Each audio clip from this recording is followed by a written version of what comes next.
Hi y'all, this is the second segment in the Accessing Earth Engine Data in Web Applications series. In the first segment, we did the basic environment setup and package installs. In this segment, we will build out a test route which will return a tile URL for a predefined Earth Engine image.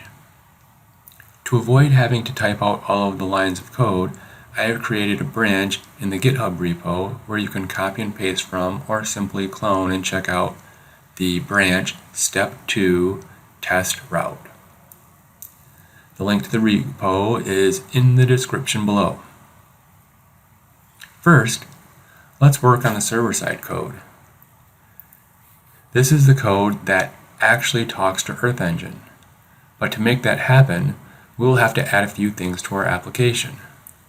I've checked out the branch and have the code for step 2, but let's look it over so we can understand what has changed and what is actually happening in the code.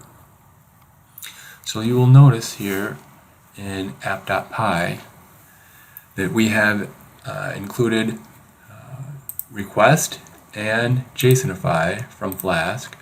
We have also included cores from Flask cores, and we've included EE-utils, which is a file that we will be creating. So that's all our imports. You'll notice here on line 10 that this is the stuff that we want to happen before the request is actually processed. So the first thing we want to do is initialize Earth Engine, and then we'll want to wrap the app in cores. You can see that I have left the Hello World route, and then we have this new route that's just called /test. You can see in here that we have the image that I mentioned. It's just a pre-known image. We're just setting that to a variable image name. We're defining some vision parameters. We're just using 543 band, a min of 0, a max of 0.5, and we're giving each band a separate gamma. And then we're passing that image name and the vision parameters to image to map ID. So let's go look at image to map ID. You'll notice here this is where we're actually importing Earth Engine. We're also importing sys, and that's basically just to help us identify any errors that may show up. We don't expect any errors today, but in the future you might get an error and that'll help you debug. So here you can notice we're calling image to map ID from app.py, and in here we're just entering the image name and creating an EE image.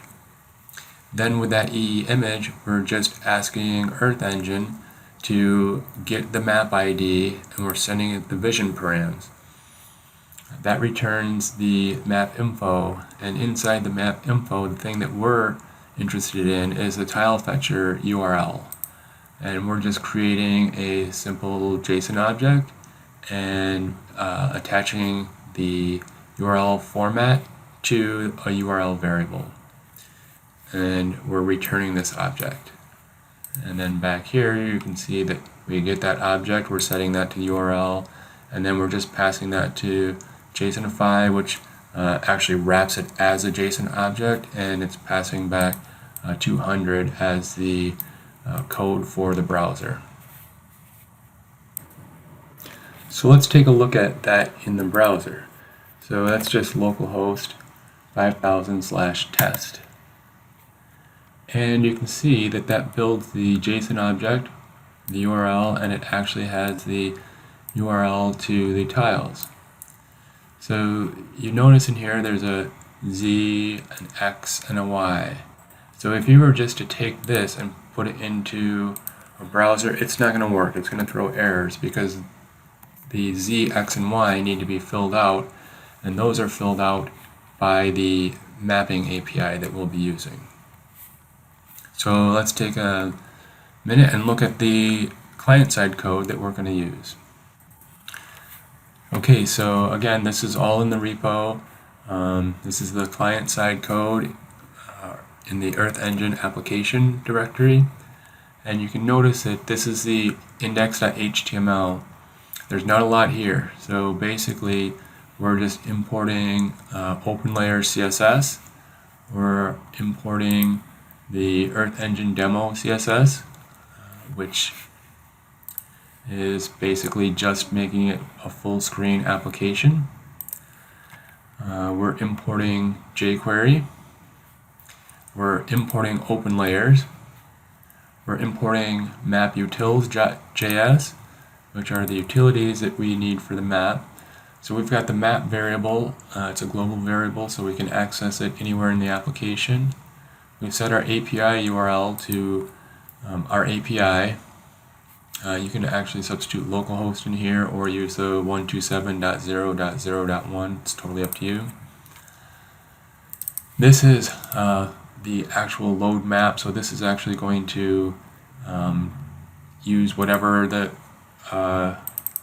code sends in there as the target. In our case, it's going to be map. It sends in the center location and the zoom level, and then it's going to actually just create the map in our map div. We also have add map layers. So this is going to take the data, and it is going to add a tile server URL, and this tile server URL is going to create this tile server, and it's going to use an XYZ source, and this is where that URL comes into play that we just saw. So this source and this tile is going to create each one of the URLs that it's needed for all of the tiles that are going to be on the map. And then we just simply add that to the map. So the next thing that we're missing is we go back here, and the last thing is Earth Engine demo.js. So in here, this is where we call load map. We're telling it that we want it to be using the map div. This is the center that we want it to use, and this is a zoom level we want it to use. So I know that that image is over San Francisco, so we're just going to have it centered somewhere near there and zoom out far enough that we can see some of the image. And then we have this test function. This test function is just making an AJAX call to our API URL, adding the test route to it. It says it's cross-domain, and there is no data in this post, so we're just sending an empty JSON object. And then when it's done, we're taking that data and we're adding the map layer, passing in the data. So that will put it on the map. And to finish out the bottom of this, all that's in the body is our map div. So let's go ahead and take a look.